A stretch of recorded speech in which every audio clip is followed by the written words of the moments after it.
Where'll you be going? Texas? Damn, son, where'd you find this? Go on, make it happen. And now here's Steve and Michelle. Howdy, y'all. It's Michelle and Mallet. Oh, wait, Mallet and Michelle. It's Tariff Tuesday, where Steve Mallet is wondering if the price of his denim shirts are going to go way up, and Michelle wearing her Gulf of America shirt made in China. Made in China. All my shirts are made in the USA. Good old USA. All of them, Steve? All three of them. All three of them. That's pretty good. I rotate through them. That is Never wear good. the same one twice. You know, actually, you're wearing a gray denim shirt today, so I like this shirt. Yeah. I actually had a different shirt on, but then I thought it was too cold because it's been freaking cold. What is that? Like winter came back in the middle of April. Oh, it was crazy. I was unprepared. I was in Dallas this weekend, and I was very, very unprepared. Yeah, unprepared. I love it. I wish it would stay, but I know it's not going to. I hate it. So today our guest is Patrick Fortner. I have known Patrick for a long time. He also has a YouTube channel, Red Mic Messages. He live streams. Also, he works in state government. We're not going to say who. We're not supposed to talk about that. I listened to government. a couple of his episodes yesterday. He's actually got a really good voice. And, he has a very good voice. Interesting. It's a Red Mic Messages, and I listened to like 3 of them, and they were all really good. Yeah, he's been doing it for a while now. We also need to thank our sponsors, Nomic Power Solutions for backup sure. power generation. Apparently, they're killing it right now. Jovi Belterra, if you're 55 plus, that's where you want to live. That's right. South Star Bank. I had cake with them yesterday. Some chocolate cake. I was going to bring you some, but then I was like, eh. Was it chocolate? It was chocolate cake. Oh, dang, yeah. I wish I It would was have had chocolate on chocolate cake. And Mallet Integrity Team. Couldn't do it without them. They pay the bills. They do pay the bills for sure. Steve, you know, it is kind of weird now that we are kind of all over the internet. We're on YouTube. We're on all the podcast platforms. We're also Instagram, Facebook, and many different avenues. So not only our podcast, but Mallet Integrity Team, also Dripping Springs Elite Real Estate. And then there's, you know, your personal stuff and my personal stuff. Our face is just kind of everywhere. So there's this. That's scary. It is pretty scary. There's this website called Pimeyes, Pimeyes. I thought about it this weekend because when we were driving back from Start that over. P-I-M. Pimeyes.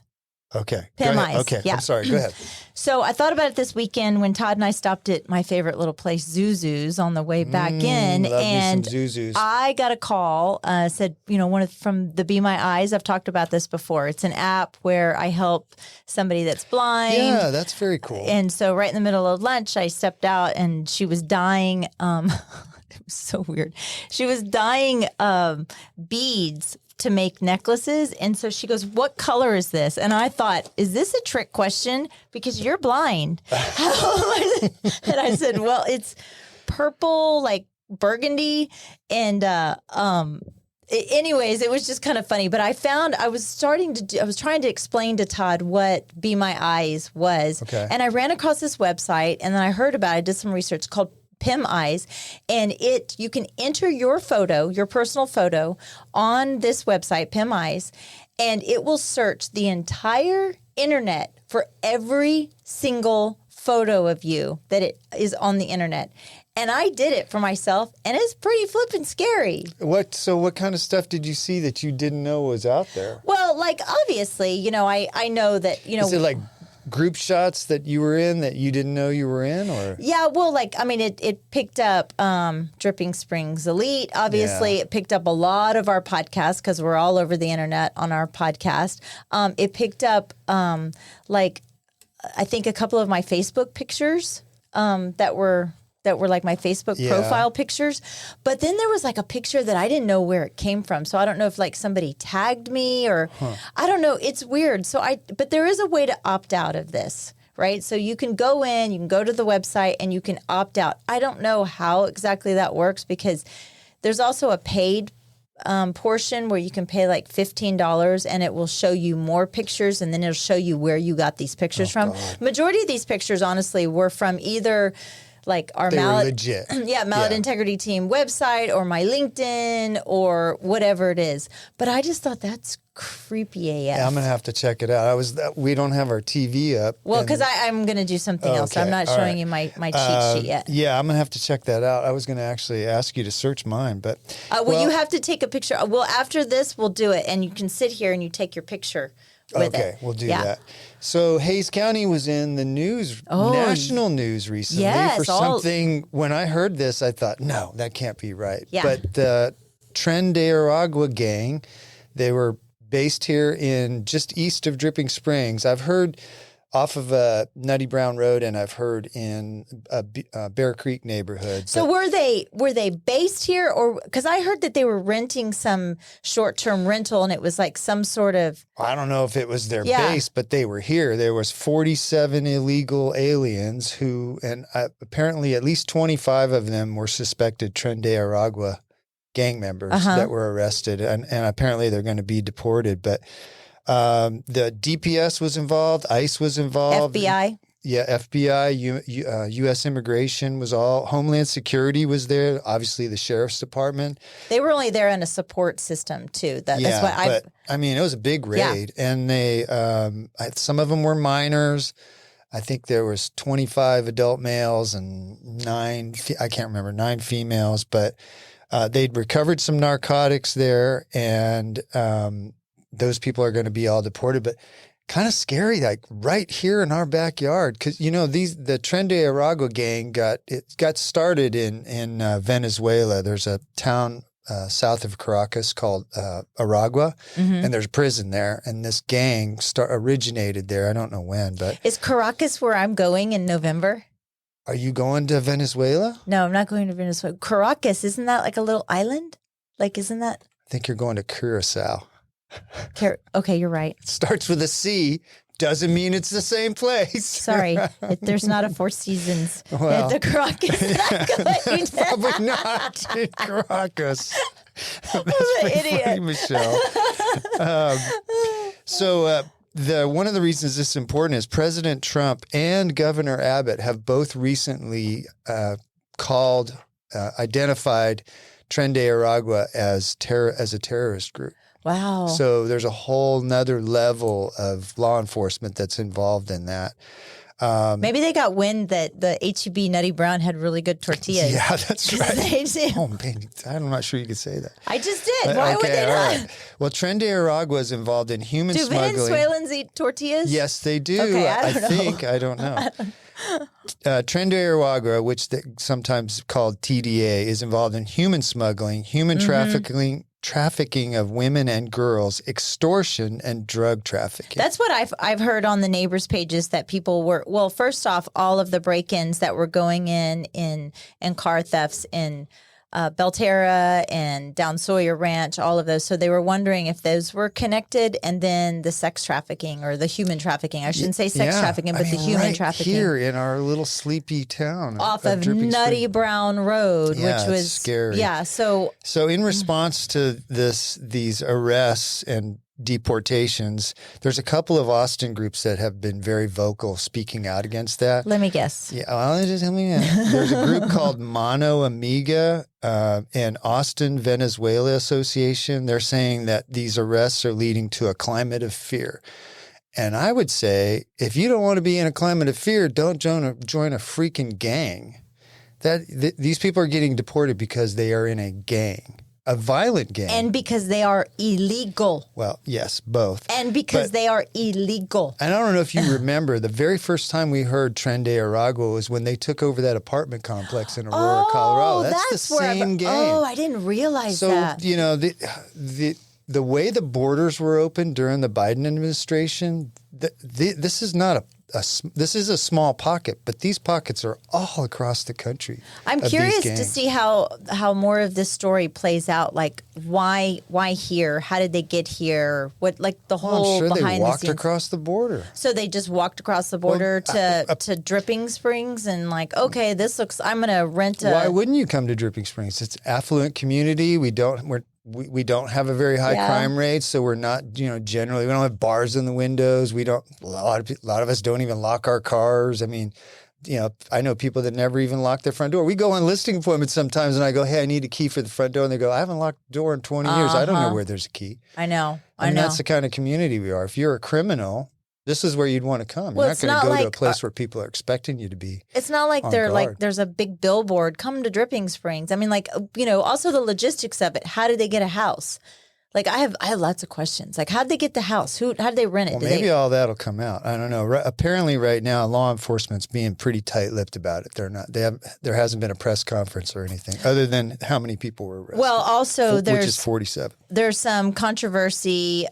Judge, I'm going to butcher his last name, Becerra, Becerra, I think it is. Yeah. Okay, Hayes County judge. And he put out some statement about the Hayes County Sheriff's Officer or the Hayes County Sheriff's Office, and then the Hayes County Sheriff's Office responded.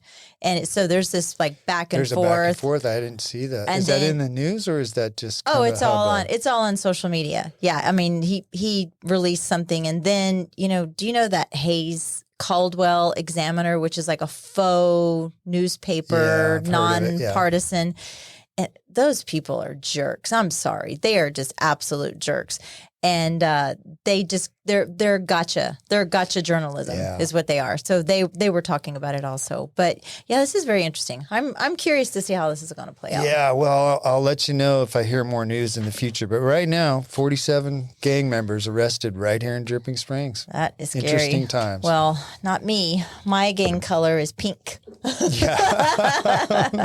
My gang color is pink for sure. Steve, what do you know about microplastics in your brain?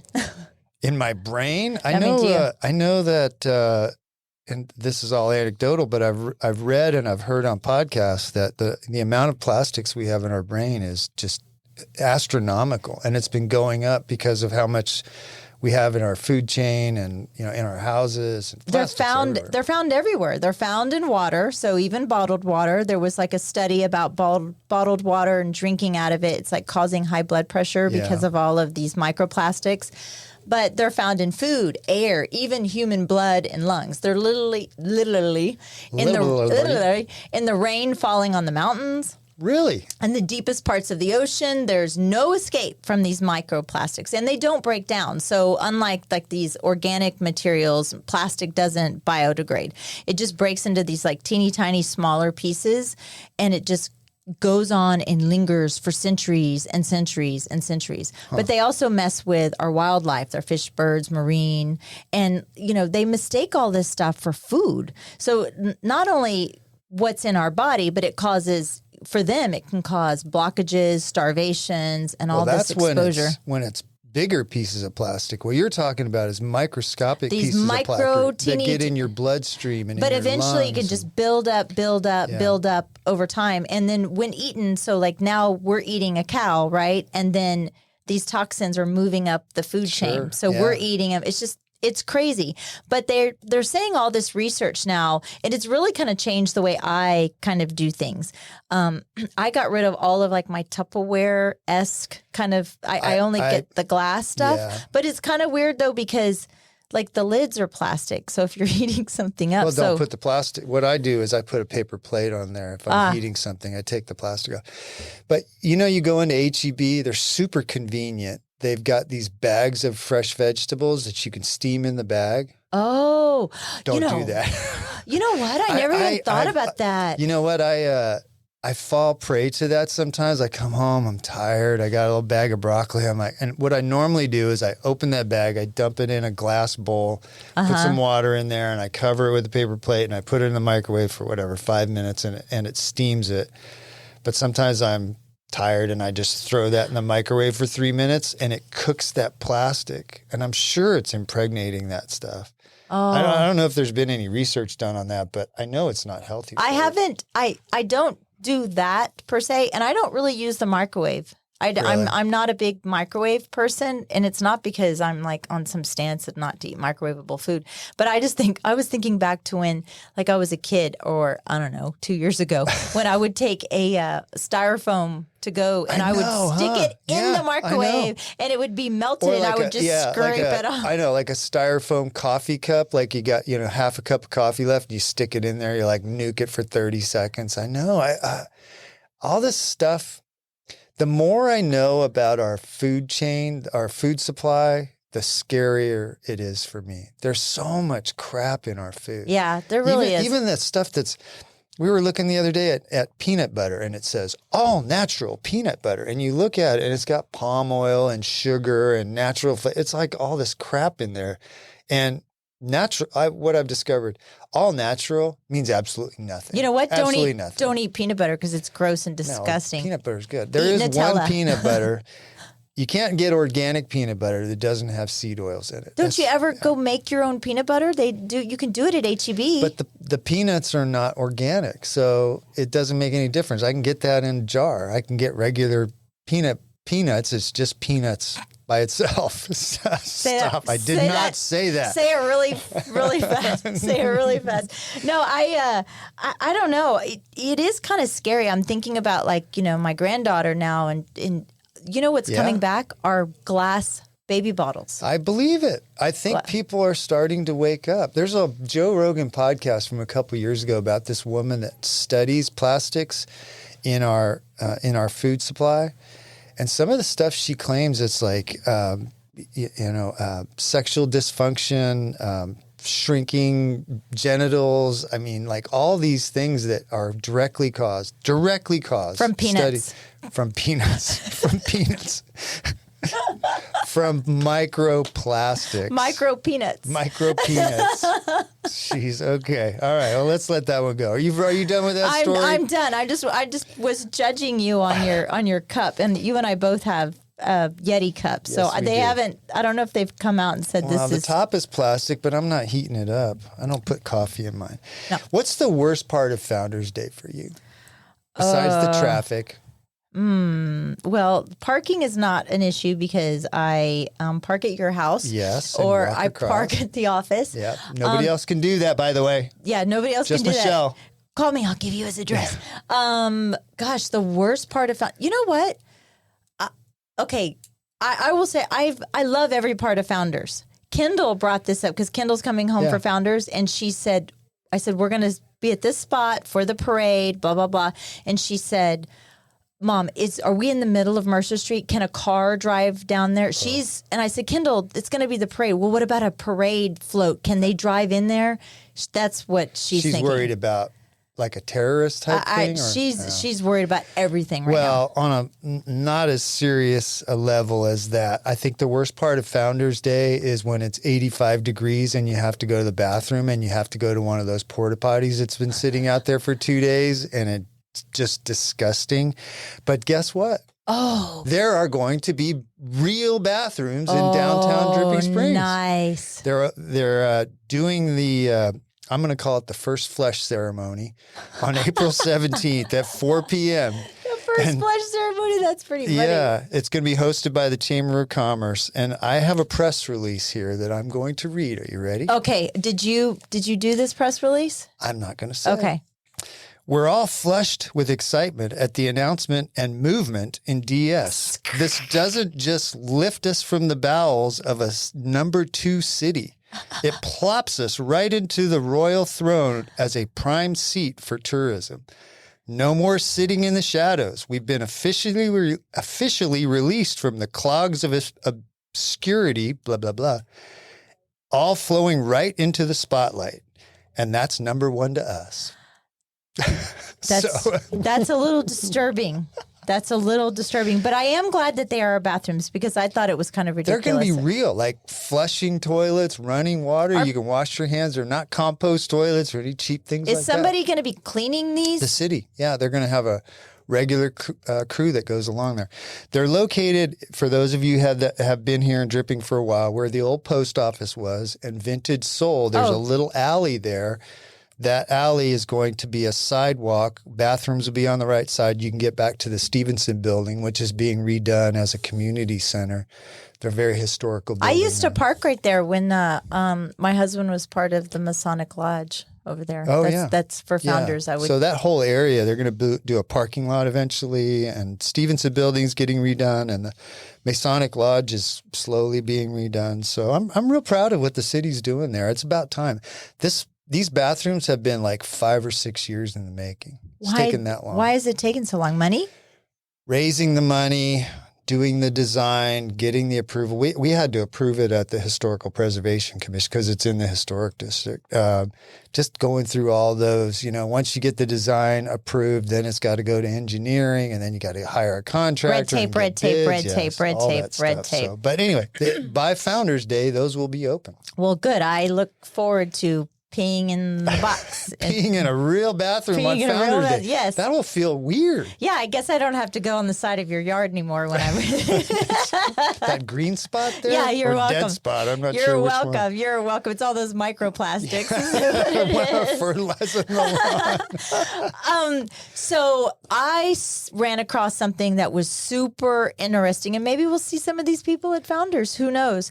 The 12 billionaires on the Forbes list that live in the Austin area. Isn't that insane? That is crazy. Obviously, the number one Forbes guy, Elon Musk, $386.9 billion net worth. He's 53 years old, and people know who Elon Musk is. That's so much money.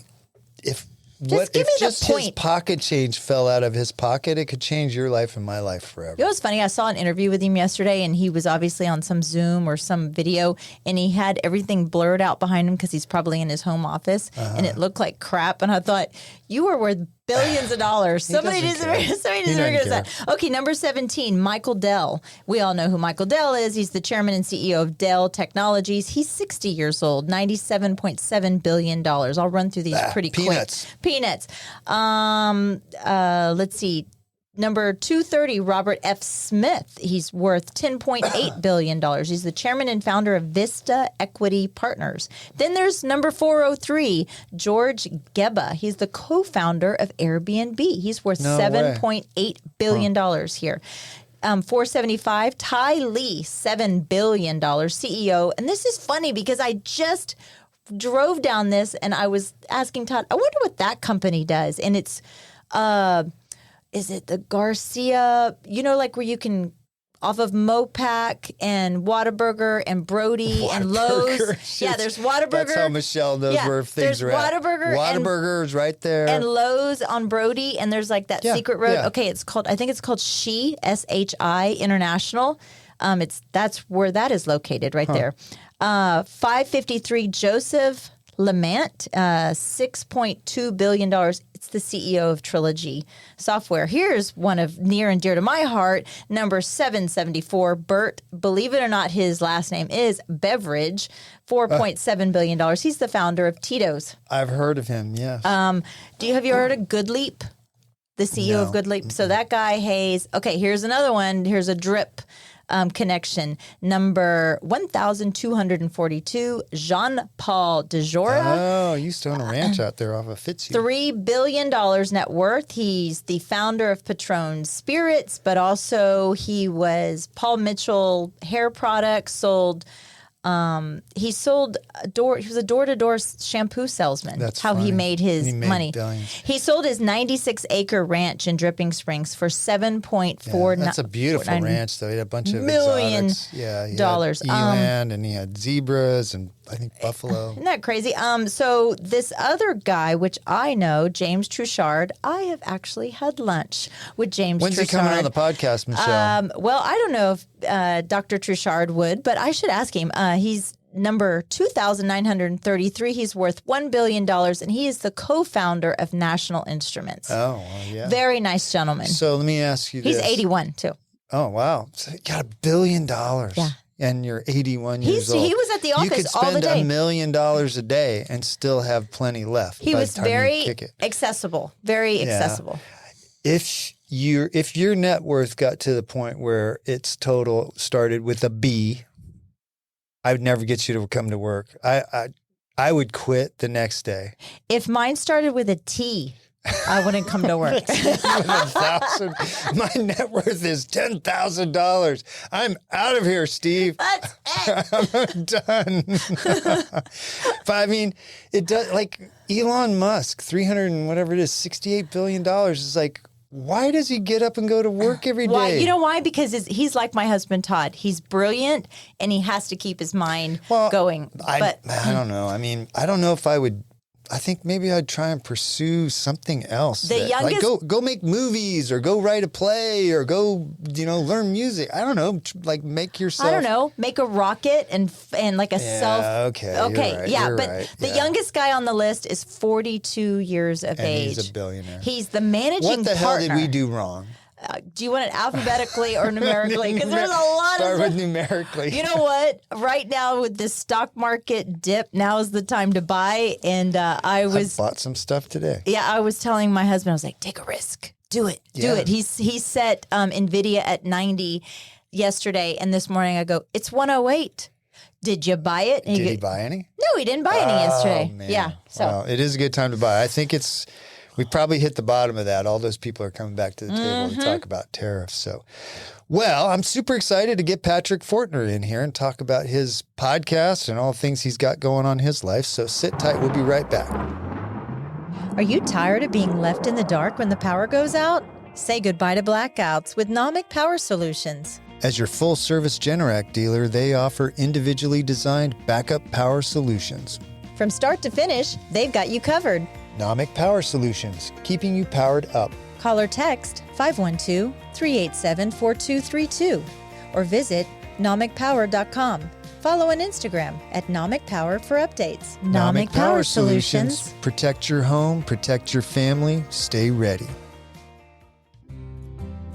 Southstar Bank has remained true to its Texas roots for over 100 years. A commitment to the people and communities they serve, along with flexible financial solutions, allow their clients to shine. Mortgage loans, checking accounts, or complete business solutions. Southstar Bank is your financial partner. Southstar Bank, trusted by professionals, backed by tradition, built for Texas. SouthstarBank.com. Member FDIC, an equal housing lender. NMLS 410624. Find your joy at Jovi Belterra. Life is better here. This vibrant 55 and up community is located in Dripping Springs, just right outside of Austin. 1 and 2 bedroom homes, resort style amenities, and just steps away from shops and restaurants. Forget the yard work. This is your time to relax, make new friends, and enjoy the life you've dreamed of. Find your joy at Jovi Belterra. Life is better here. Live JoviBelterra.com 737-387-6870. This show is brought to you in part by the Mallet Integrity Team, serving Dripping Springs, Austin, and the surrounding areas of Central Texas since 2004. When you need the best real estate advice and service, give them a call at 512-829-2062 or email them at malletintegrityteam.com. And now here's Steve and Michelle. And we're back with Patrick Fortner. Welcome to the show. Thank you. Yeah, we're excited to have you on. You're a podcaster slash online celebrity like us. Well, I don't know that I would say celebrity. Steve calls himself a celebrity. No one else calls Steve a But celebrity. my mom does. My mom calls She me a introduces celebrity. me. This is my son. He's an online My celebrity. mom calls me a celebrity. Patrick, I have known you for probably almost 25 years, 24 years, something Give or like that. take, yeah. We met kids in football and scouts or something like that, I guess. Hill Country Cowboys. Hill Country Cowboys. Is that a football team? Football team. Oh, okay. Yeah, we used to practice out on off of 1826. At There's the Friendship Ranch. Yeah. Yeah, a long time ago. But yeah, that was a good time for our kids, for all of our kids. Were you coaching, Patrick? Yeah, started coaching. Well, I used to coach in Wichita Falls, where I'm from. But when my younger son was 5, he wanted to play, and I said, okay, we can go do Pop Warner. They've got flag, or you can go play for the Hill Country Cowboys, and they've either got flag or tackle. And he said, Hill Country Cowboys, tackle. I want to hit people. Okay. That's how he's wired. That was the best little team, though, because a lot of us were Pop Warner rejects, and we didn't like the way Pop Warner was being run at that time. And so this it was from the Optimist Club, right? Wasn't it? Wasn't it something like an arm? No, it was Central Texas Youth Football, like CTYF. Is it gone? Doesn't exist? No, it's still. Does it? Yeah. I don't think the Hill Country Cowboys exist anymore, but I could be wrong. It's been a long time. But yeah, the Central Texas Youth Football League is still around. Oh, okay. I never even heard of that. Did you play football when you were a kid? I did. Oh, wait a minute. I know this answer because I just saw a picture of you from junior high. Yeah, right? I was a seventh grader. Which you look like exactly like Daniel, your son. Yeah, still, I was in boys club football still. I didn't play middle school until eighth grade. There was a weight limit of 105 pounds way back then, and I could still make the weight. So I said, as long as I can still make the weight, I'm not going to go play middle school. And then, of course, eighth grade I played, and then all 4 years in high school. So all in 10 years playing football. So did you move right from Wichita Falls to the Austin area? No, I moved here in late 2001. I was working for my state senator up in Wichita Falls, and he passed away. There was no guarantee the new guy was going to hire any of us. So my younger son was born on the 14th of September, 3 days after 9/11. That was an experience. Wow. I had 6 weeks off, and it was all comp time because the senator, was always busy, and I built up a lot of overtime. Took 6 weeks off with him and then started my new job here in Austin. November 1st of 2001, I was a speechwriter for the state controller, and I had covered her when I was a reporter prior to working for the senator. And she said, hey, I want you to come write my speeches and my press releases and come work for me. So I got here in November of 2001, got my wife and kids down here about 6 months later, and it took 17 months for us to sell our house post 9/11. Oh, yeah, that was a bad time. Yeah, so we were, paying rent and a mortgage, and we finally, we made like $2,200 after we finally sold the house. God. At least you got out from it. Yeah, and it, we kept our credit up, did everything. I mean, we robbed Peter to pay Paul, and it was tough. Where'd you go to college? Midwestern State University, also in Wichita Falls. Wichita Falls is the hometown, and I saw the opportunity. Yeah, I got in several places, but I figured, I can graduate without debt. I can stay local. Oh, yeah. What'd you get your degree in? Political science, double minor in mass comm and criminal justice. I was going to go to law school, but a buddy of mine went to law school, and it changed his personality a lot, and I didn't want to do that.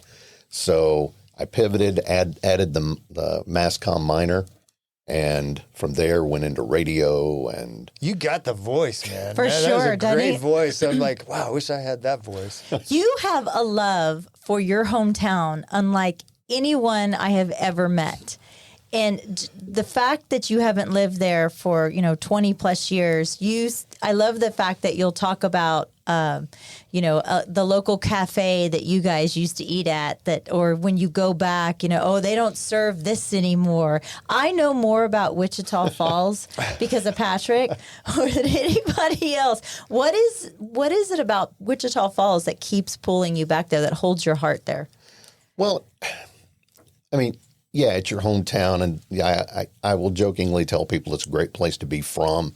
If there'd been any opportunities to, other than go back into sales or something, which wasn't where it's not how I was wired, we wouldn't have left. Now, I do know that, the educational opportunities that my kids got being here in the Austin area were better. Mm-hmm.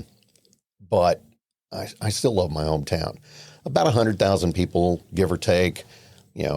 Back then, 5A was the biggest high school classification. I went to the Wichita Falls High School, go Coyotes. The high school doesn't exist anymore. The school board saw fit to eliminate all of the high schools, and the 3 high schools, and then build 2 brand new ones. Oh. So they just demolished my high school. Actually, mine and Steve's wife's high school this weekend. They Oh, is it? I thought they had already done it. Nope, they demolished it this weekend. Where was that? Carroll High School. Okay. Yeah, they built a new Carroll High School. It's no longer the old Carroll High School. But they're still the Dragons?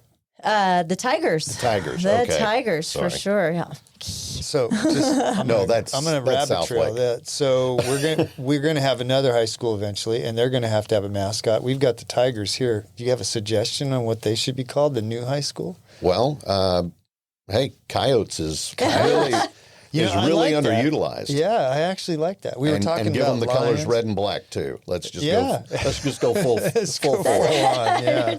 So what are you doing these days? What's your job these days? Well, I work for a state agency. Like I said, I've been in state government going all the way back to 1999, and up until about a little more than a year ago, I was the executive director at the chiropractic board. Did you get your back cracked for free? Would you go in there and like From time to time, yeah. we didn't have any practicing chiropractors on staff. I'd be like, what are the perks of this job? Well, regulatory industry in the state of Texas is in what's called Article 8 in the budget, and that's where all the regulatory stuff is housed. And I cut my teeth pretty early in my career on Article 8 stuff. I understand regulatory. There's that fine line between overregulation and underregulation, and you've got to find that and walk it. And I think most state agencies do a pretty good job of that. The job of an Article 8 regulatory agency is to protect the people of Texas. And that isn't just the consumers, that's also the people in the industry as well. So you've got to, wear both hats. You've got to be both the regulator and also the one that, makes sure that you're not over-regulating. Give me an example of something in the Texas chiropractic that was like over-regulated.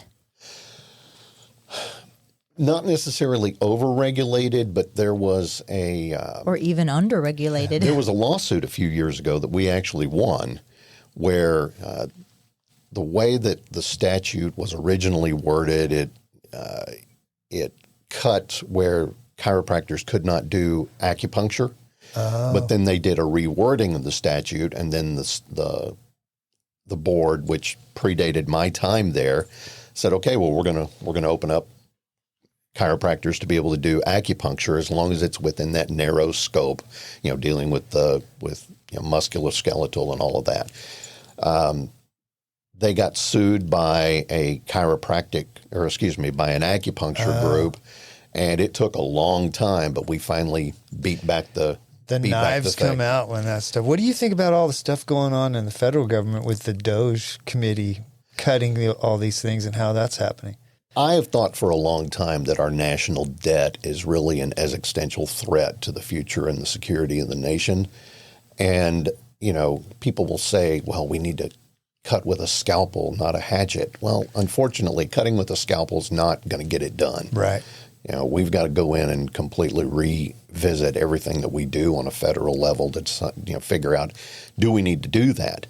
Is that something that private sector could handle on its own? Is that something that government should be doing at all? Right. And, I don't have that crystal ball, but I think they're on the right track. I think the amount of fat that needs to be cut off the federal budget is so huge. You couldn't cut that with a scalpel. That's a chainsaw. We don't need to be studying shrimps on treadmills. Yeah, well, some of the stuff that's come out is like, that's just a way of funneling money to certain people and certain groups. It's like it's a made up role that is used to have money. I'm just pissed we haven't thought about it. Why didn't we? Yeah, I know. we come up with a study of armadillos and how big the holes are in the backyard. How many breakfast tacos can an armadillo eat? Yeah. $2 million. Yeah. So you've been in the state government for a long time. You think about retiring anytime soon? Are you in it for the long haul? I've got about 5-6 years before I hit. They've got what's called Rule of 80. Basically, it's your age plus your service. So I've got about 5-6 years before I hit that. But then, I'm probably going to. Are you going to cut as soon as you hit that Rule of 80? You're out. Pretty much. More than likely, yes. Although I make this joke all the time with my wife and other people, and she rolls her eyes because that's what wives do, right? Yeah. And I tell people, well, my funeral's going to be in the afternoon because I'm going to need to work a half day. So that's funny. Valid. Yeah, that's valid. Michelle had a dream about me a year or so ago that I had died, and the next day I came to work. It's either that or he's haunting me. I haven't figured that out. So you're working for the state government, and now you're doing this live stream, Red Mic Messages. Yeah. How'd you come up with the idea for that? Well, I had been doing, I would go on Facebook all the time and I'd say, good afternoon, Facebook Live. And then I would just talk about whatever was on my mind. And I did that for a long time. And then somebody said, you ought to do this in a more, organized kind of function. Try to do it about the same time every day. And when I first started doing it, I was doing it in the afternoons because that's what worked best with my personal schedule. And then when I changed jobs and I was in the office every day and no longer had the luxury of doing it from home in the middle of the day, I moved it to 6:30 in the morning. And when I first started doing it, I didn't have the branding right. I didn't know what I was going to call it.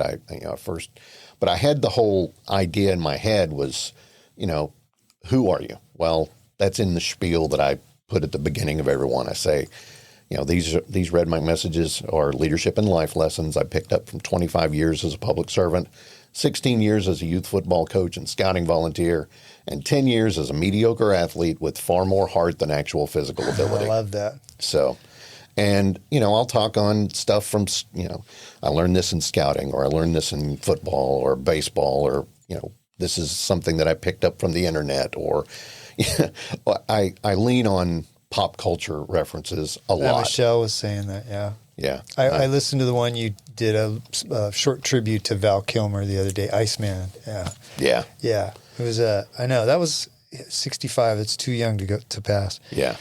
When you come up with these ideas, is it just a rambling thought? Are you preparing for these? Are you writing down some points, or how are you preparing to do these? A while back I did one. There was a quote in the Taylor Sheridan show, Landman.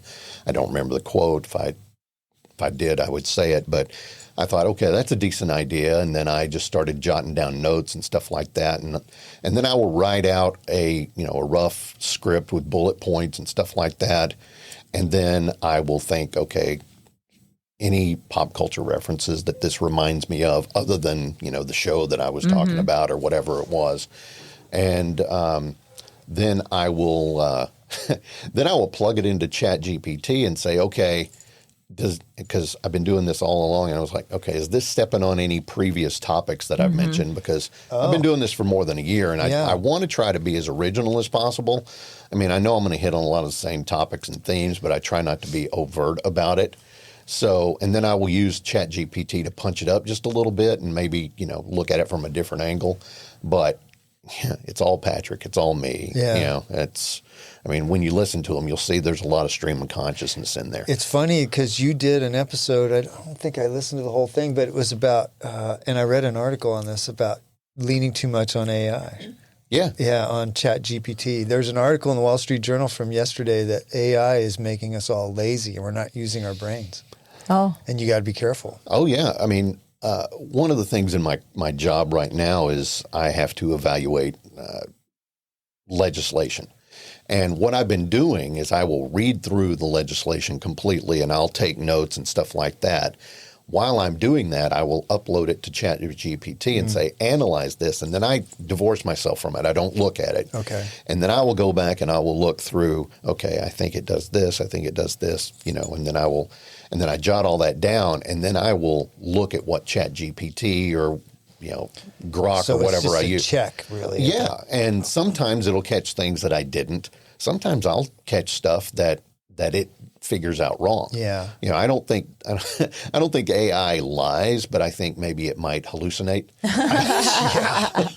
I think that's an understatement. Yeah. It's a tool to try to punch it up a little bit. I never want it to be the voice because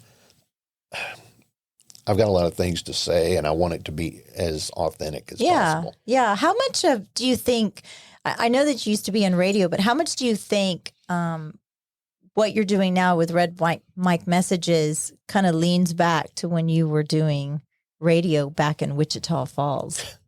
Quite a bit. People will say, "Is that your real voice?" Yeah, it's my real voice. I can go lower and I can do all of that, but in a world, but that's fake. There was only one Dalai Montaigne, and I'm not him. So. But yeah, like I said, it's stream of consciousness. I'll be talking and I'll say, oh yeah, and that reminds me of this line from this movie or this TV show or something. It's I refer to it a couple of different ways. It's either ADOS. I saw that. It's his ADOS. Do you know what that is? It's attention deficit. Ooh, shiny, or ooh, squirrel. That's me. That is definitely you, Michelle. That is definitely you. I relate to Doug the dog from Up. From Up, that's right. Yep. Squirrel. Yes. Yeah, I know. Sometimes I'll be talking to Michelle, like I'll be mid-sentence and I can just see her whole train of thought just changed. She's like, starts writing something down. I'm like, you're not even here anymore. No. I do. I pay attention. You don't. I can pay attention my right For brain like 5 and my left brain. seconds. I can 100%. I've listened to a couple of your episodes and they're very good. And it seems to me like you don't believe in being comfortable. You're always wanting to push yourself. You're always wanting to grow and expand. Is that true? Well, yeah. I mean, stagnant water is not drinkable. Mm-mm. So if you're not growing, you're getting stagnant, and who wants that? Yeah. Well, I think I actually think it's kind of a cultural problem right now. People are seeking comfort. They want to get to a place where they don't have to work as hard and they don't have, as much on their plate. And I think that that's where you just sort of start to shrivel up and you're not very good anymore. So Michelle and I are both big believers in pushing yourself out of your comfort zone all the time, huh? Actually, Steve more than Michelle. Steve likes to push Michelle way out of her comfort zone. I definitely do. I think I get bored when it gets, when things get predictable and easy. Agree. I don't like Yeah. it. Yeah, I want to be challenged. Go ahead. Go ahead. And I've made this point on a couple of my, Red Mics that, back when I was coaching kids, there was always, every year, there was that one kid who didn't quite get it. You'd show them how to block or tackle over and over again. Can we name them? Yeah. Just kidding. No, and I never do. Tate Lewis. Unfortunately, I never actually coached Michelle's son. Is that he was in right? a different age group than what I was coaching. But there was always that one that, they were always your project. And if you did it right, and if they did it right, at some point during the season, they would finally get it exactly right. And you'd go, yeah, and you'd scream, yeah, that's great. For a brief moment, they would get this sparkle in their eye, a little twinkle, where you would figure out, oh, they get it. They know that they can do this. And it might be over almost as quickly as it showed up. But for that brief shining moment, you knew that they understood and they knew, I can do this. I just had to put in the work. Right. I want to ask you a little bit, going back to coaching in Hill Country Cowboys. I remember when the kids wouldn't do a drill correctly, or, one of them was acting up and, it's 105 degrees. Remember, they were run to the pole and back. Every time we go by and we're with one of the kids, that's their rally cry, run to the pole and back. But how hard do you think it would be to teach today's kids? Because that was the last generation, Patrick, of the no cell phones, iPad kids. I mean, our kids were outside and all day Saturday we were playing football or whatever, and we kind of really built a camaraderie with all the parents. But how do you think it would be today teaching those same kids football? I don't think the problem would be the kids. Unfortunately, I think it's the parents. Yeah. I'm Gen X. I was raised on neglect and hose water. So true. We would go out and be gone all day long. Yeah. We say that all the time on the podcast. Mom would kick your butt out the door at 7 a.m. and you'd come home when the sun went down. When the street light went on, right? Yep. and I tried to coach the same way. I pared it back a lot from what I got even as a kid. But I had a reputation of yelling too much and being too loud. And so did I. That's so weird. And I was Michelle. I was the parent on the sidelines. And unfortunately, I don't know that a lot of parents are wired to allow you to raise your voice around their precious child anymore.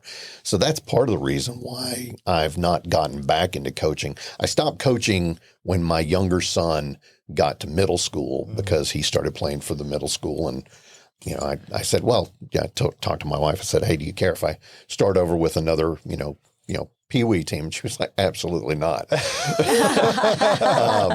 So I would like to think that I could get back out there and do it, but I don't know that, my Patience, maybe. my steel hand in the velvet glove technique would work anymore. It might not be.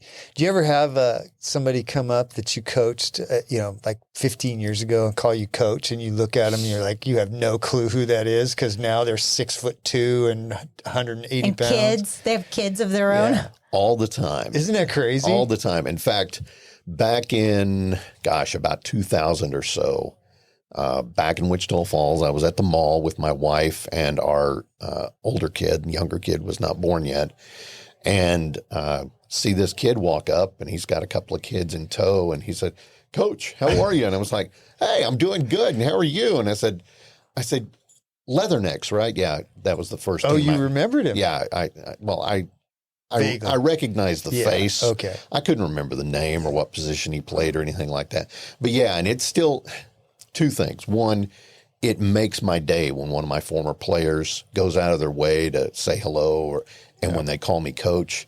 There's one of my former players, I see him more often than not, and he calls me Mr. Fortner now, and it just breaks my heart every time. Oh, yeah. Yeah. I coached the little kid, up through like 8 to 10-year-olds with soccer, and I had some kids in the high school come up, call me coach, and I had no clue who they were. They had to remind me. But it's a cool feeling, isn't it, that those kids still look up to you and still respect you from that time that you spent with them. And you just hope that, the pebble that you threw into that pond, that the ripples are good. Yeah, yeah. Well, hopefully they are. What do you think are the most important messages and lessons that from the Red Mike podcast or Red Mike messages that you put out there? What do you think are the most important ones?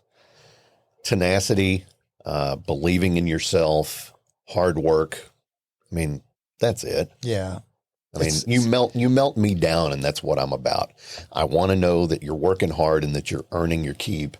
I want to know that you've got the good attitude about it, and that the reason you're doing it is noble and it's worthy. Right, right. Yeah, I think it's hard to find those kind of messages much anymore. I think there's more guys doing it now, but for a while, boy, it was pretty rare to come across that message.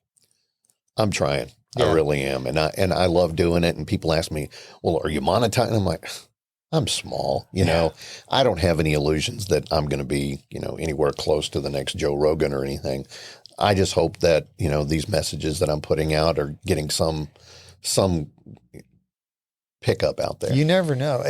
It's what we've discovered on our end doing the podcast. This has opened up like a part of our brain that I didn't actually honestly know existed, which is kind of a little like an artist, kind of a little more creative that I didn't have. Cause in the real estate business, we're like facts and figures and numbers and contracts, and we've really enjoyed doing this. We also really enjoy it when we're out in public and people have repeated things that we've either talked about or, oh, I didn't realize that, or we'll get an email and compliment what we've talked about, or even now people are, hey, I'd really like to be on the show.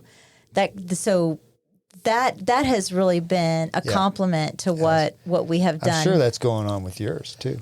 Yeah, and first of all, let me say also, I was really blown away and gratified that y'all wanted to talk to little old me. No, this is cool. I'm glad you came on.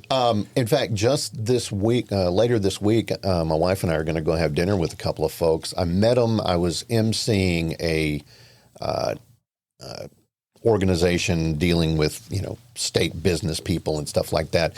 I emceed it last summer, and I gave them my card that's got my Red Mike message link tree thing on it.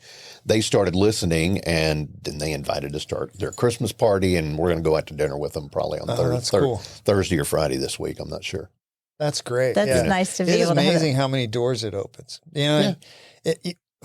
When we first started this, we were looking at our numbers. Some days almost hourly, like, oh, we got another 300 listens or whatever. And now we don't even do that. We just try and make the best content we can, and hopefully people enjoy it. What do you think some of the things that you've learned out of doing the Red Mike messages that even kind of surprised yourself?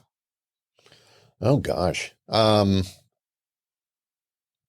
always been kind of regimented. If I had a plan, I would stick to it.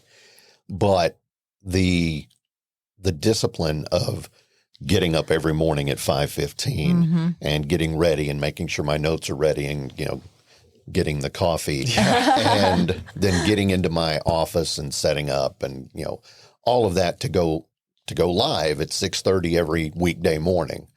I knew I had that sort of discipline, at least in the back of my head, but to see it in action day after day, even on, holidays and stuff like that. I mean, we were up in DFW for Christmas and I told my wife, I said, well, okay, I got to go upstairs and do a quick red mic. And she was like, okay, my wife works out of the home a couple of days a week. She's moving to 3 days a week. And on the days that she goes to the office, I help a little bit more with the dogs in the morning. But I'm usually, like I said, up at 5:15, on the air at 6:30, and I'm out the door usually before 7. And by then, I've uploaded it to all of the different channels that I'm on. When you have a day where you just, because I know you do, because we have them every once in a while, you just don't feel like doing it. It doesn't fit your schedule. What do you use to stay motivated to go ahead and get it done? Just the fact that I tell people that I will. Yeah. Yep. I think that is a lot with us. So too, because we release every Tuesday. We've not missed one. 172 episodes. We've not missed one single Tuesday, 5 a.m. release. My dad was a welder and a pipe fitter for most of his life. My one grandfather was a postman. The other one was a concrete guy. And, none of them were wealthy. I mean, I've said this from time to time. The only silver spoon I ever knew was that bad TV show with Rick Schroeder. Ricky Schroeder. Yeah. Well, he was Ricky then. He's Rick now. Yeah. I had a little crush on Ricky Schroeder. Bet you did. Imagine that. But, they did, pound it into my brain. If you say you're going to do something, you bust your tail and kill yourself to get it done. If you don't get it done, if you don't do what you say you're going to do, at least they know that you left everything on the ground. You did everything you could physically, mentally to get it done, and they don't look down on you as a person who doesn't keep your word. And that's my whole attitude on this. You say you're going to do it, so do it. Yeah, I think that's important. And Michelle and I live by that. Do you want me to go or you? No, go? you go. You did an episode on public speaking, which you obviously have no problem with. No. Do you ever get nervous doing public speaking? No. It doesn't matter if it's 2 people or 300. It doesn't bother me. The closest I've ever gotten to being nervous was maybe the first couple of times I testified to the legislature when I was up there talking about a budget because, it was not just my budget. It was the budget for the people who worked for me and, making sure that I was, saying the right thing to make sure that we got the money we needed so they would continue to take care of their families and the industry, and the regulatory function. On your episode, you mentioned, I think it was 75% of the people surveyed said they would rather die than speak in public. No. Yeah. So give us a couple of tips for people that are listening. Because Michelle and I don't really have a problem with it, especially if we know what we're talking about. I'll talk in front of 300 people if I know what I'm talking about. If I have to get up and talk about how to make a Halloween costume or something, I don't know crap about that. He throws up first, but then yeah. But what are some tips for people that really struggle with public speaking? This actually, I do a lot of pop culture references. You know this. This actually goes back. I learned this from WKRP in Cincinnati. There was an episode where Dr. Johnny Fever all of a sudden got stage fright and he couldn't talk. And he ended up sitting down with Bailey Quarters and she said, okay, don't talk to everybody else. Just talk to me. And he started talking to her, and the more he started talking, it got a little bit too personal. He said, well, hello there, Cincinnati. I'd like to take you home and do things in the dark, But the whole point of the thing was, if you get to that point, imagine that one person that you just want to talk to. And, look in the audience, find that one person that's really paying attention and talk to them. That's very similar yourself, to people that we've had on the podcast that were really nervous. And we say, you know what? After about 5 minutes, you're not even going to realize you have headphones on. You're talking to a microphone. There's other people listening. Yeah. You think that you're talking to us. Yeah, very early on, doing readings in church and stuff like that. I went to a private school for a couple of years when I was a kid. And because I had a decent speaking voice and I had virtually no fear, they had me do readings a lot. And if I got nervous, I would just pick out, that one friend or a point on the wall or the clock at the back of the room, whatever it was. And I would just focus on that. And it gets to the point where it's almost muscle memory, where you just start talking and you don't even realize that you could be talking. I mean, when I was a DJ, I was talking to, thousands and thousands of people. And if you think about that, it could paralyze you. But if you just try to keep the message as personable and on topic as possible, next thing you know, you're done. Yeah. You mentioned, kind of following up on that, connecting with your audience, like right from the beginning. How do you do that? Again, I just think it comes down to being honest. Yeah. Is there some tactic though, like the first thing you say or anything like that? Or is it just being authentic right from the go? I start every one of them saying good morning, happy Tuesday, whatever it is. Then I will go into my little spiel that I mentioned. I've had some people tell me, you probably ought to not do that every day because that's going to hurt your engagement.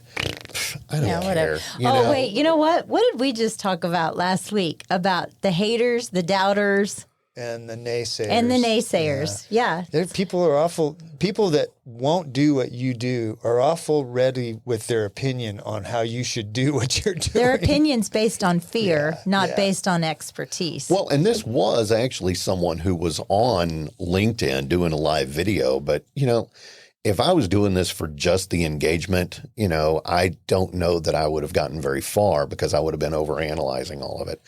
I just want to be honest. I want to tell people what I'm thinking about, why I think something is important or not important, and then just go from there and let them sort it out. If they want to listen, great. And if not, okay. There's a lot of stuff out there. Yep. That's the way we feel too. Yeah. That's kind of where we've gotten to. Hey, I want to go back a little bit to Carrie, your beautiful wife, Carrie. Way out of my league. Way out of your league. Lucky man, yeah. I know that this beautiful woman was once a contestant with the Miss Texas pageant. And did you meet her before or after that? No, I met her after that. If I'd met her during that, I would have never had the nerve to ask her out. So that's got to be a heavy little crown to carry. I mean, does she participate in alumni events and things like that they from still have? From time to time, and occasionally she'll get people who knew her back then and say, hey, we need a judge. Can you come do it? And stuff like that. But that's the most that she's done with it on that end. Occasionally, all of a sudden she'll get tagged on Facebook or something and it'll be a bunch of her old pictures and stuff that somebody posted.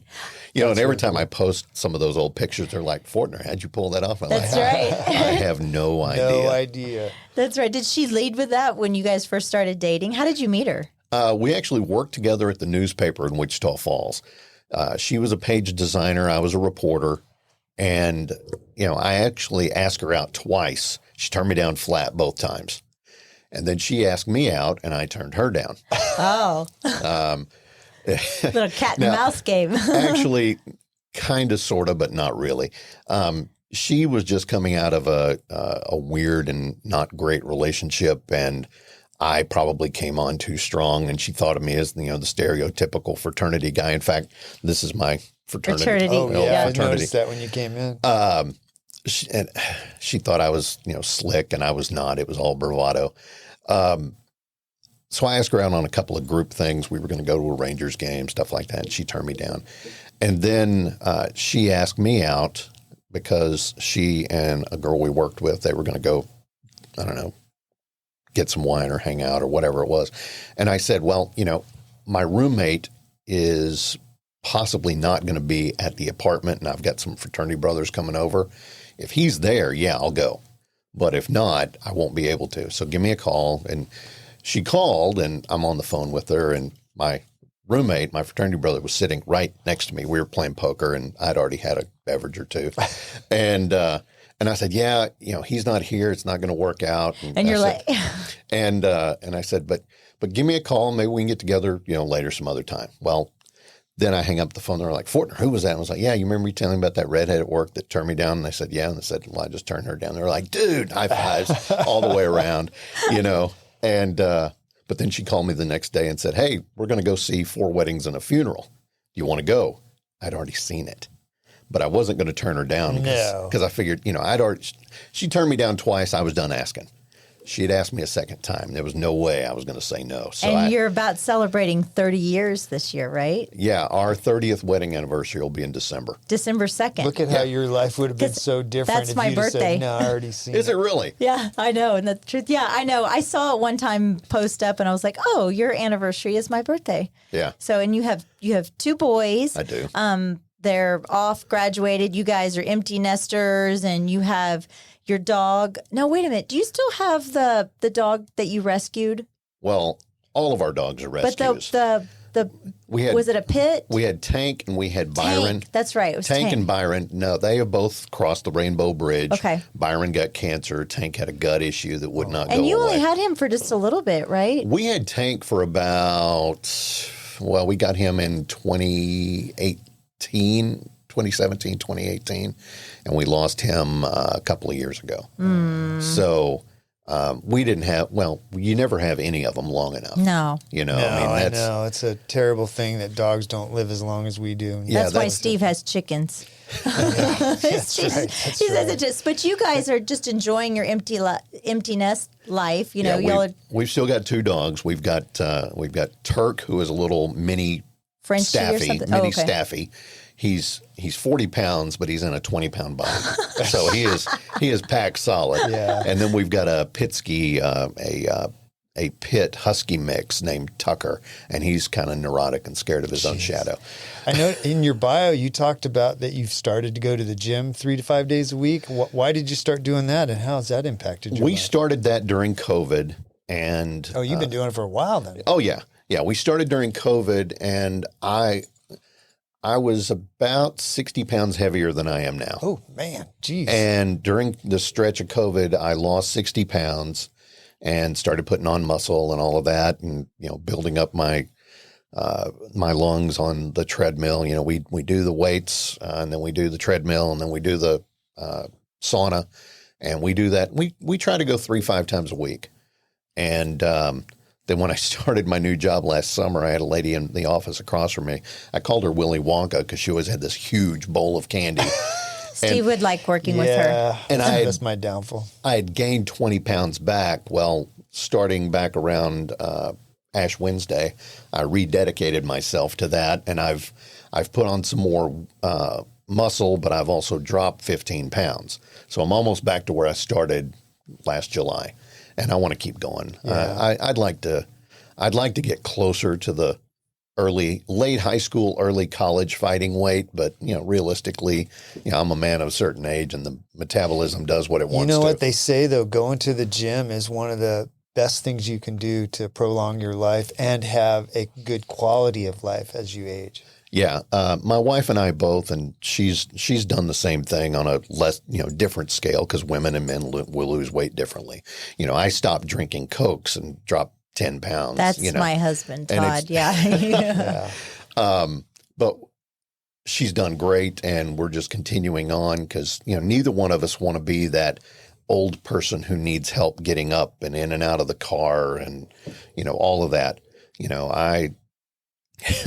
I'm hoping that I am ambulatory right up until the time where I'm gone. That's what I want to. The thought of being in a bed and having somebody take care of my every need, that's like my biggest night. I'm probably more scared of that than drowning. I'd poke you with a stick. I would. Yeah, just yank the plug. If I I'm know. like that, That's scary. I would, for Patrick, sure. you finish all of your Red Mic messages with you sign off with "Life is short, drink the bourbon." Is there a story behind that? Yeah, there is. One of my best friends in the entire world, he was larger than life. His name was Scott Madsen, Scooter. He was a fraternity brother, and we were roommates at one point. He and my best man, best friends I've ever had in my life.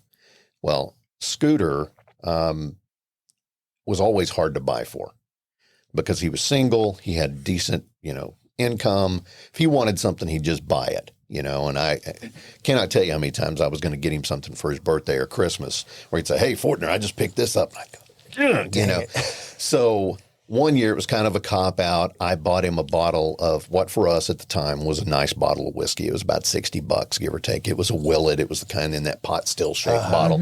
Looks like the I Dream of Jeannie bottle sort of, which was a Jim Beam bottle. I don't know if y'all know that. I did not know that. Yeah, they repainted an old Jim Beam No way, bottle. I didn't know that. So I bought that, and then I gave it to him for Christmas, and I said, well, let's crack this thing. And he was like, nope, we're going to save it for a special occasion. Fast forward to during COVID, he was fighting cancer, and COVID did not impact him, but the cancer finally got to him, and that special occasion never happened. And his family, his sister, they were kind enough to give me that bottle back, still uncracked. We left their house, went straight to the cemetery. By that point, his tombstone was up there and all of that, and I cracked it, and the first shot of that bottle I gave to him. And then I had the second one.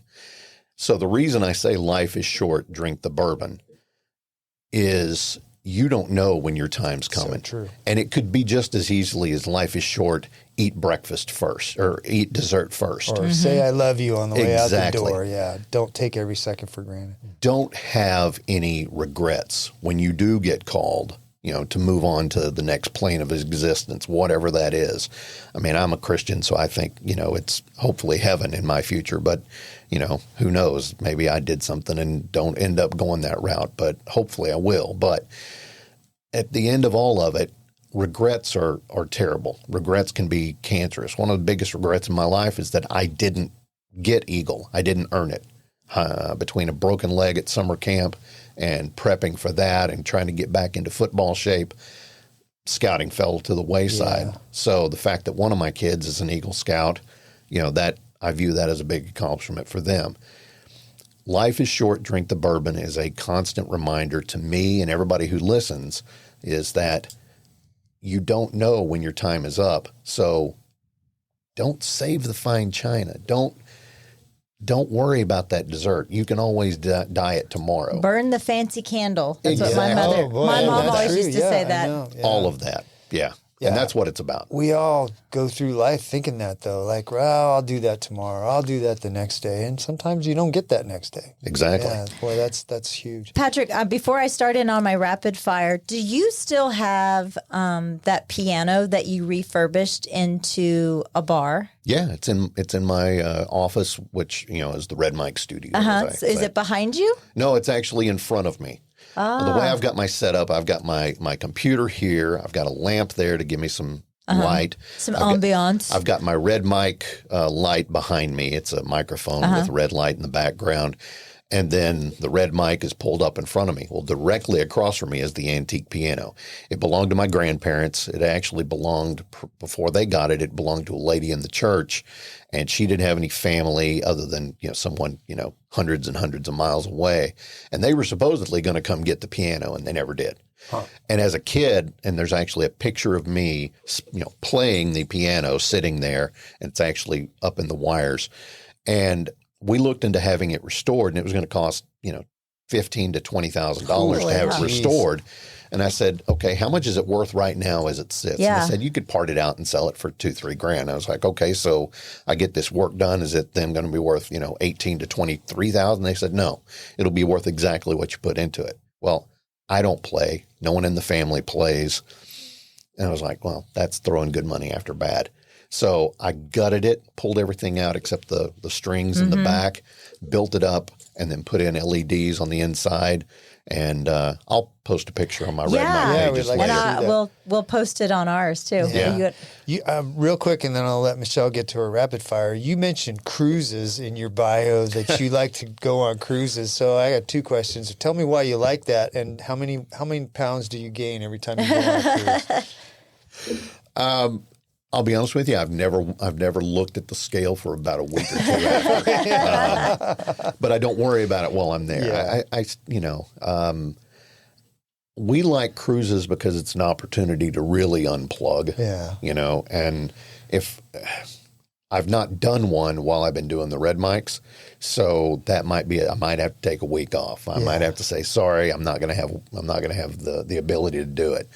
But it's unplugging. It's spending time with my wife or my family if they go with us, and it's doing things that maybe you haven't done before. The last time we went, we ended up in Cozumel, and we went to this beach club that we had never tried, and the people watching on cruises is like that's true. Supremo. Yeah. Supremo. That's and my of course, favorite. my older son, he was a musical theater major, so of course we were burning up the karaoke while we were on there. Well, so. you know what? I didn't even get to mention that too. So that was one of the things that one of your amazing talents is your singing ability, and you got to sing the national anthem, right? I've done it a couple of times. I did it at a Round Rock Express game last September. It was one of their last home games. That was a bucket list item for me. Well, then a few weeks later, a friend of ours who had seen that, she had a friend who was involved at Coda, and it was the motorcycle races. Oh. That's what you did. That's what was the most recent one. Yeah, and then they had somebody canceled last minute, so completely different environment. At Round Rock, it was pretty easy. It's all right there. The mic isn't all of that. Well, I had the mic, but the environment at Coda is so much different. There was a really, really bad echo. Oh, I bet. So I was holding the mic with one hand, and I'm holding my ear with the other one just so I could concentrate. And I could still hear the echo, but thankfully I was able to overcome it. But yeah, that was cool. I bet it was. We got to be, completely behind the ropes and see, the pit and smell the grease and all of that. I would love that. You was can't fun. sing, Steve. No, So I you're can't not, sing. I would fake it though. You would fake it. Okay, so here's some of my rapid fire questions. Okay. If you could pass one law in Texas with zero debate, what would it be? No, say no property taxes. Wow, any law without any debate.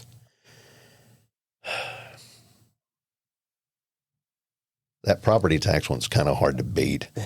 We'd still have to figure out a way to pay for everything, but Everything's free. no, it's not. Okay, we'll have to come back. We'll have to, if you think about it, we'll come back to that. What's your favorite, and I know you're a big pop culture guy, what's your favorite 80s movie of all time? Favorite 80s movie of all time? Oh, my gosh. I thought this would be rolling off your tongue right now. Well, there's so many choices. Give us a couple. Probably Ferris Bueller. Ferris Bueller. Oh, that's okay. a good one. Okay. What about Top Gun? Top Gun's great, but I like dramas, but I'm more of a comedy guy. In John fact, Hughes. He's a John Hughes guy. When I mentioned Val Kilmer the other day, the reason I mentioned Val Kilmer is because I'd mentioned his movie Real Genius, which a lot of people don't know it. I don't think I've seen that. I remember him from Tombstone and obviously Top Gun. Yeah.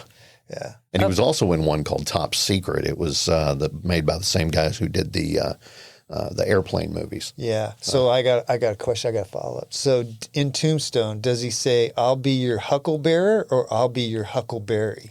I'll be your huckleberry. I think he said huckleberry, but historically it would have been hucklebearer. Yeah.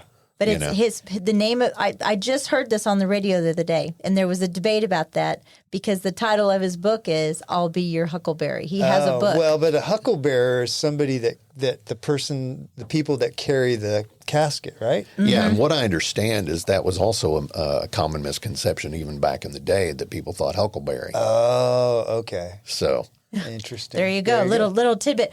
If you are giving a speech to the Texas Senate and you had this opportunity, what would be your walk-up song? Dun, dun, dun, dun, dun, dun, dun, dun, dun. Oh my gosh. I can't believe I'm stumping you on these, Patrick. AC/DC? No. Rolling Stones? Probably my go-to karaoke song, which is Mac the Knife. I was going to say Mac the Mac Knife. the Knife. You That's sang a that good on a one. cruise ship, and I saw did. it. Okay, what band, in your opinion, is highly underrated? Bowling for Soup. Oh God, I gotta look that one up. I've never even heard of that. Wichita Falls, Texas, Bowling for Soup. Bowling for Soup. Lead singer and all-around band leader, a guy named Jarrett. Bowling for Soup. Yeah. I might have to put a link I've on the actually heard them. podcast for that. They did the song 1985. It wasn't their song, but they redid it. Okay. And they also did Guy All the Bad Girls Want, or Guy All the Bad Girls Want. I always get the title wrong. It was from the Jimmy Neutron movie. Oh, is that right? Yeah, I and watched Jarrett's that bunch. also the voice of Chuck E. Cheese on the Chuck E. Cheese commercials. Oh, how funny. That's a little tidbit. Okay, so we talked about Carrie competing in the Miss Texas pageant. What if you competed, what would your pageant talent be? I'd have to sing. Of course. But they'd laugh me out of the place otherwise. I mean, I'd go up and sing and they'd go, okay, yeah, that's nice. But, hey, dude, come on. What was Carrie's talent? She was a dancer. Oh. Well, there you go. There you go. Yeah, so our older kiddo that was the musical theater major, dancing from her and the singing from me, and I was an actor too. So, Man, you're a man of many talents. Thanks. Thanks. Where can people listen to or watch Red Mic Messages? Oh my gosh, just about any of the channels out there. It's broadcast live every morning at 6:30 Central on Facebook. Just look up Red Mic Messages, 3 words. It's Mike. I did that as a stylistic choice, but Red Mic Messages. Like I said, it's on Facebook. It's on X, formerly known as Twitter, Instagram, LinkedIn, YouTube, Rumble. Oh. I'm even on Audible, which that geeked me out completely. I'm on Audible. This is Audible, That's cool. Yeah, that is cool. I didn't even thought about getting on Audible. I know. Well, next week, Mallet and Michelle, now on Audible. Do you like social media? Yes and no. It's a great way to keep up with old friends and, find out things that are going on. It can be positively toxic, though. Yeah. There's actually a picture that I put on Facebook, on my personal Facebook page from time to time. It's a picture of Kevin James pulling himself up out of the sewer and, using the round. Yeah. And the caption says, that one friend who only pops up when you say something they disagree with. Yeah, that's so true. Yeah, that happens a lot, doesn't it? It does. Yeah. Unfortunately. I purposefully don't make Red Mic Messages political. Yeah, I'm a conservative guy, and you can pick that up from what I say. But I purposefully don't talk about politics because I don't want it to become a toxic environment for anybody. So the red mic, it is an actual red microphone. It's not metaphorical at all. Now, on my personal Facebook page, I talk about politics. Buckle up, Buttercup. Yeah. I like to sit there and read some of the comments sometimes. And then next thing you'll know is like old Nancy Jones, not a real name, but she's now off the page. Oh, yeah. Well, I mean, we've talked about it a lot on the podcast. People say the nastiest stuff on social media they would never say to your face.